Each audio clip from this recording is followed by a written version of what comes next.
Welcome back to my vlog. As you can see, nandito ako ngayon sa CR ulit.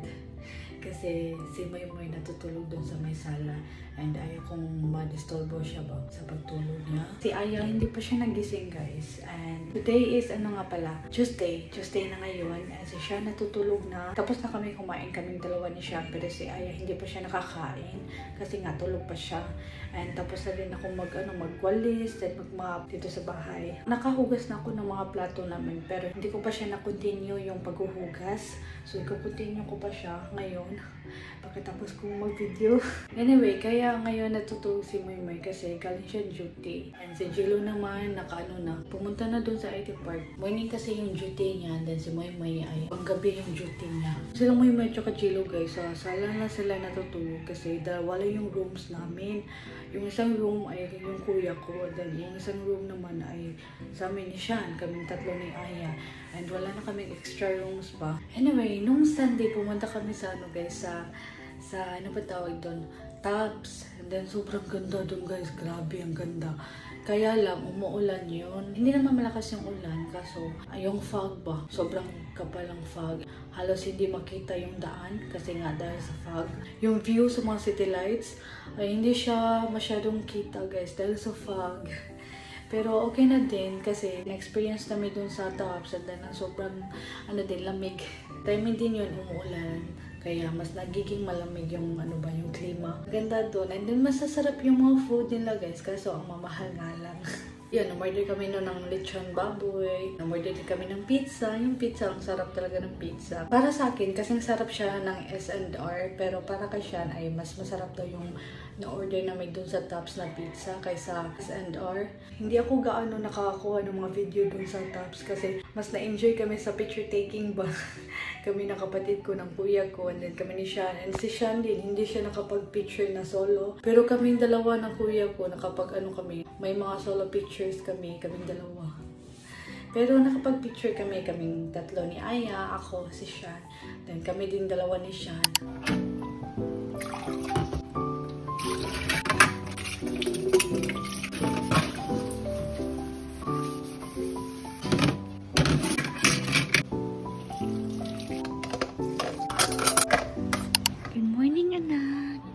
Gising na yung baby namin. Nung pagka-open ko ng pintuan, nag-iPad na siya. Good morning. Punta pala ako ngayon sa guys, sa tindahan kasi magpapa-refill ako ng butin. Kasi magluluto ako ng isda, pritong isda. B, bye sa pa-refill sa maming butin ha. Ha, eat ka later, okay? Wait lang. Ara lang ka ha. Ito yung ipapa-refill ko guys sa kapitbahay namin. Pa-refill ko te. Ito ay tigom yo. Ano yan ang tao na kung gagaw kung magsitig yung tigom. Wala. Uy, dahil nakulawan. May patsikap ko may waana kwarta. Wala, patsikap na way bayad. Nga bayad ba? Tapos na ako mag-refill guys. Yung kapitbahay namin ay may chinika siya about sa pag-iipon ba. Yung pinsan daw niya.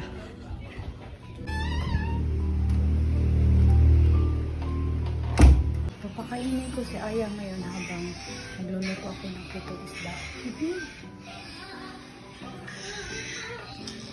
Okay, ang kulay mo. Pahit lang. So, yung lulutuin ko na isda guys ay konti lang. Kasi kami lang naman dalawa ni Moymoy yung kakain ng lunch. Si Sean kasi mamaya pa yung kakain guys. Pagkagising na niya sa hapon. Sa dinner na siya makakain. Kaya ito lang yung lulutuin ko. Yan lang. Nagpapainit na ako ngayon ng mantika. Medyo mahina yung boses ko guys kasi natutulog si Moymoy. Kita niyo ba si Moymoy? Natutulog siya. Anyway guys, okay na pala si Aya, hindi na siya nilalagnat. Yung lagnat niya ay umabot ng 1 day lang. Bali, 3 yung napainom namin na gamot. Na paracetamol para sa kanya. After ng pangatlong inom ay na okay na yung niya, yung katawan niya, yung init niya. Balik sa na yung baby namin. Balik sa kakulitan, pero buyag. Kahapon yung pala, pumunta kami ng palengke, namili kami ng mga ulamin. Pero hindi ako nakapag-vlog nun kasi paulit-ulit na lang yung palengke vlog natin. Kaya hindi ko na naisipang mag-vlog.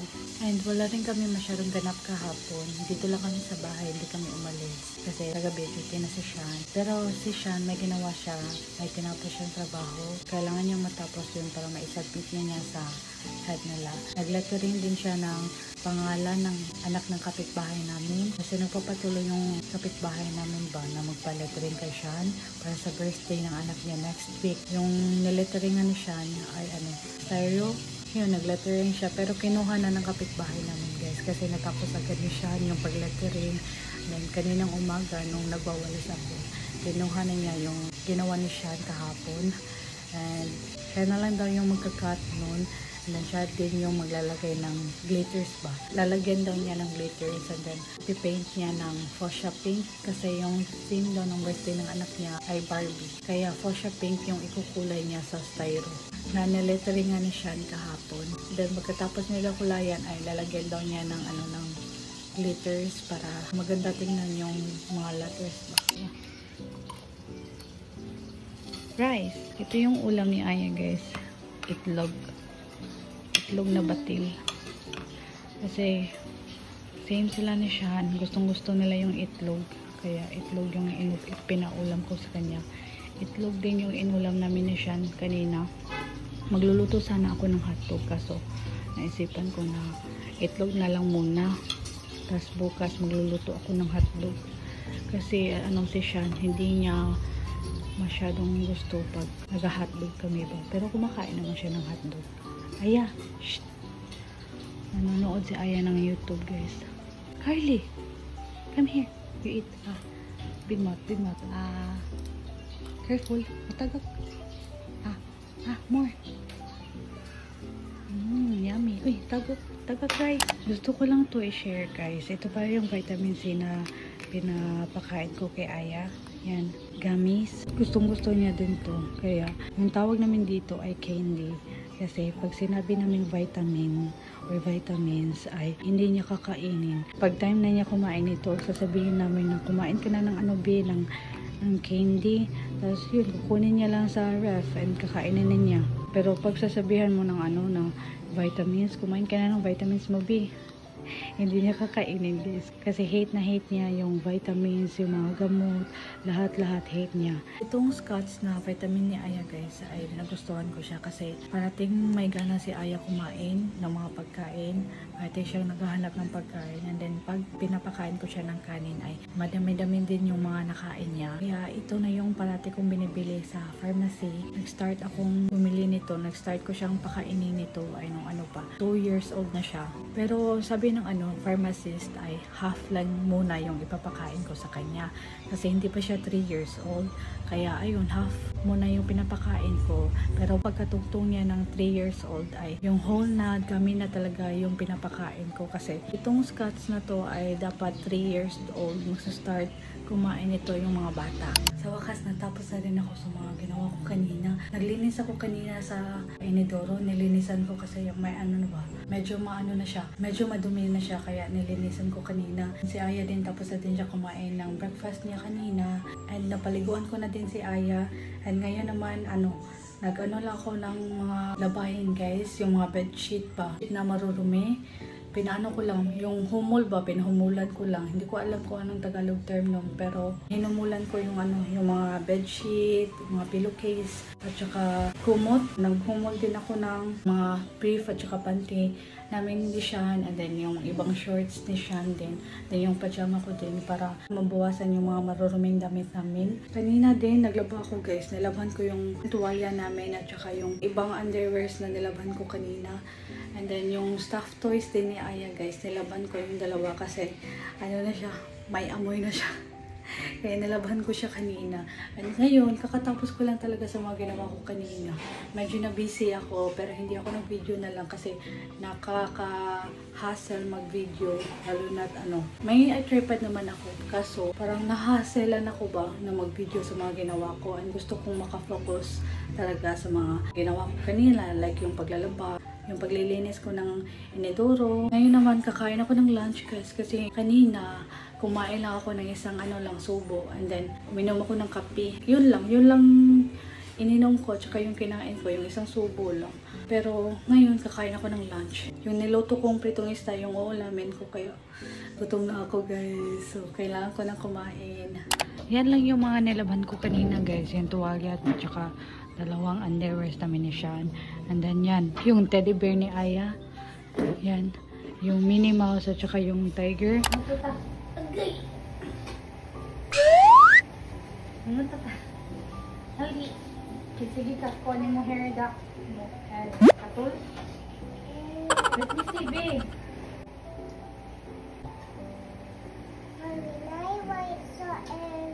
No, nakita ko yung mood, babe.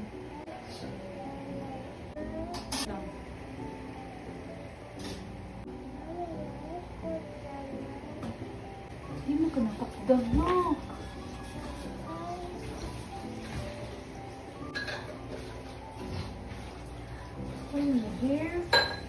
Hi, B. Dito kami sa labas, guys, kasi kukunan ko ng si Aya ba? Ng kuto. Maghinguto, mi. Ingutan ako si Aya. Kasi may sa ulo niya, guys. May mga yung maliliit na kuto. Kaninang midnight nung natulog pa siya, parating niyang kinakamot yung ulo niya kasi makati daw. Para siyang nagigising dahil sa katiba. Kukunan ko siya ng maghinguto, may duha. Ano ba Tagalog term nun? Yung maghinguto. Kanina kasi guys, may nakita akong mga maliliit na kuto sa ulo niya. And then yung mga tawag namin ay lusa. Yung anak ng kuto. Yung wala pang paa. Nakaano lang sa buhok, nakadikit lang sa buhok. Nakakuha ako ng dalawa. Tsaka yung maliit na kuto, Kuya Matt, nakakuha ako ng dalawa din. Ipawash, isa na Uncle May Kaw. Kaw, you tell Uncle May Kaw na please ko wash, Uncle. Kaw lakalo, dali. Para eat ka na. Kumuha siya kanina ng apple. Gusto niya daw kumain ng apple. Nandun pa siya sa kusina. Kasi pinapahugas siya yung apple para makakain na siya ng apple ba. Then, while ako sa kanya, manghinguto. Tapos hindi ko alam kung saan galing yung mga kuto sa buhok ni Aya, guys. Inuwan ko kung saan to galing. Siguro sa ibang bata o sa ibang, syempre sa ibang tao niya nakuha to. Pero hindi ko alam kung sino. Pero hindi naman marami yung niya, maliliit na kuto. Basta yung mga lusa, hindi naman marami. Konti lang. Hahanapin mo pa ng maigi para makakita ka ng lusa. Tapos na ako sa pagkuha ng kuto kay Aya, guys. Pero hindi ako sure kung nakuha ko ba talaga lahat. Kasi ang liliit ng kuto niya kay Andy, hindi siya masyadong makita ba. Kasi sa color, parang halos magkaparehas yung color ng scalp ng anak ko tsaka yung kuto na maliit. Ay naman, normal lang sa mga bata na magkakuto. Pero as soon as possible talaga, kailangan kong kuhanin yung mga kuto na nasa ulo niya. Kasi guys, ang hirap magkakuto. Ang hirap pag may kuto ka tsaka mga lusa. Sobrang katinon sa ulo. Bukas ko na i-continue yung pagkuha ng mga kuto kay Aya. At least nakakuha ako ng 6 na Kuya Mad. 6 yung nakuha ko, guys. At tsaka yung mga lusa naman, hindi ko na nabilang. Pero parang less than 15 ata yung nakuha ko. Lumipat kami kanina sa terrace kasi hindi ko masyadong makita yung mga maliliit na kuto ba. Kaya doon kami tumambay sa terrace namin sa labas para makita ko yung mga lusa, mga kuto. Doon kami nagpatuloy manghinguto. Yan yung pinanood namin ngayon, guys. Kaming dalawa ni Aya. Gusto niya kasi manood ng ganyan. Sabi niya kanina, Mami, gusto ko manood ng cake. Yung cake. Kasi pinapanood ko siya kanina ng mga kantang pambata. Pero na-bored siya. Kaya nalipat ko sa ibang video. At ito nga palang Christmas tree namin, guys. Hindi pa namin siya naligpit. Kasi tinamad ako magligpit, guys. Ilalagay namin siya kung saan namin siya niligpit nung hindi pa Pasko. Siguro doon namin ilalagay sa bodega. And ililigpit ko siya siguro ngayong Sabado or sa Sunday na. So, maliligpit ko rin yan. Si Moymoy naman, pumunta siya sa bahay ng kapatid ko. Doon siya sa mga pamangkin ko doon sa kabilang sityo. Nakagising siya kanina mga 1:45 and kumain kami ng lunch. Sabay kami kumain ng lunch.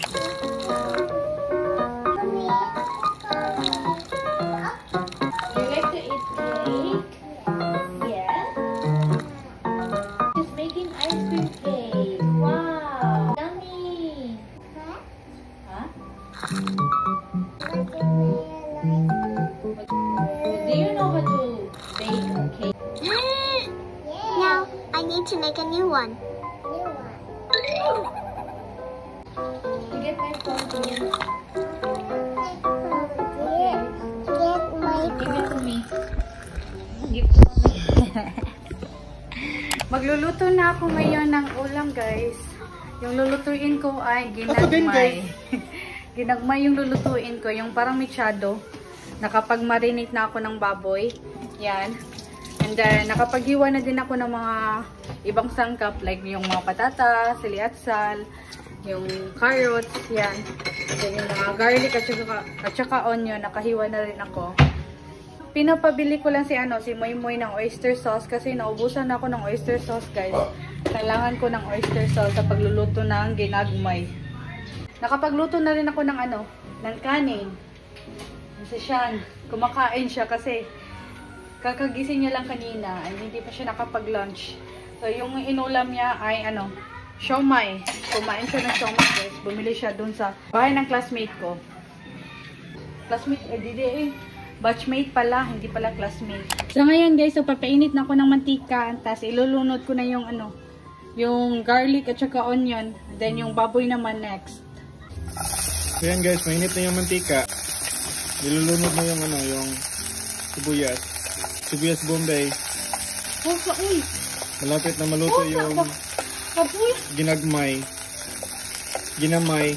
So sa English, smaller. Katapos, ahos na naman. Okay, Tagalog sa ahos. Garlico. Yes.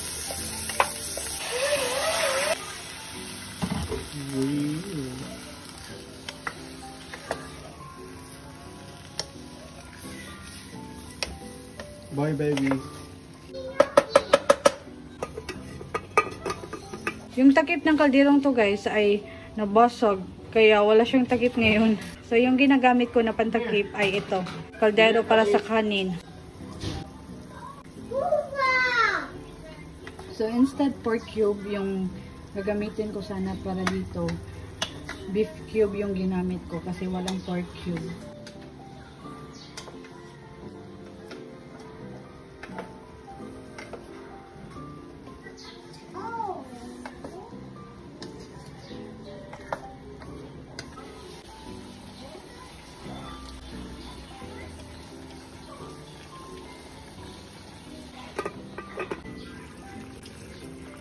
Yung iba, hindi nila nilalagyan ng tubig. Pero ako, gusto ko lang lagyan ng tubig para mas madami yung sabaw. Water. Ang takob-takob.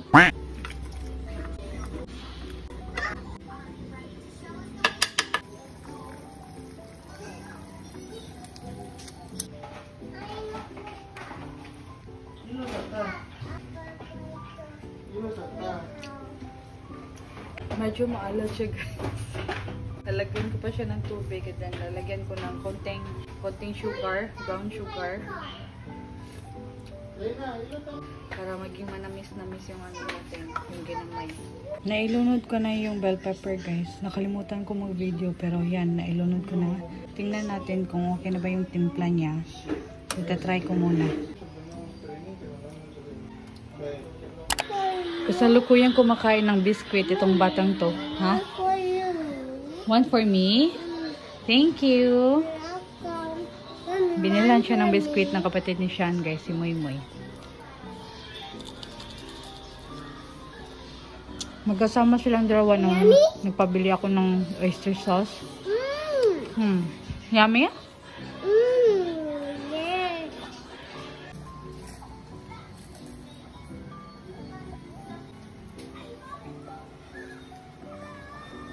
Kakain na kami ngayon, guys, pero i-check ko muna kung ilang percent na yung pag-upload ko. Kasi nag-upload ako ng video, guys, para wala na akong video ba na naka-stock sa cellphone. Kaya na-transfer ko na siya sa sa computer. Then uploaded na siya. Pero nasa pa lang tayo, nasa 13% pa lang. Ang bagal ng internet, pero yan. Importante ma-upload siya today. So, makikita siya sa YouTube ay mamayang gabi. Mamayang 7:30 p.m. And ngayon, kakain muna kami, guys. Tapos na kami kumain ng dinner namin, pero yung kuya ko hindi pa siya kumain, guys. And bukas nga pala, guys, birthday niya. So, bukas, bibili kami ng cake. So, hindi alam ng kuya ko, guys, na bibili kami ng cake para sa kanya. Bibili lang din kami ng yung ulam ba? Yung simpleng ulam lang para sa pagsalo-salo namin. Kaming pamilya lang. Kami lang ba? So, yun yung plano namin ni Sian. And tapos na din ako maligo, guys. Pero sila Sian at saka si Aya ay nandun pa sa CR, naliligo pa hanggang ngayon.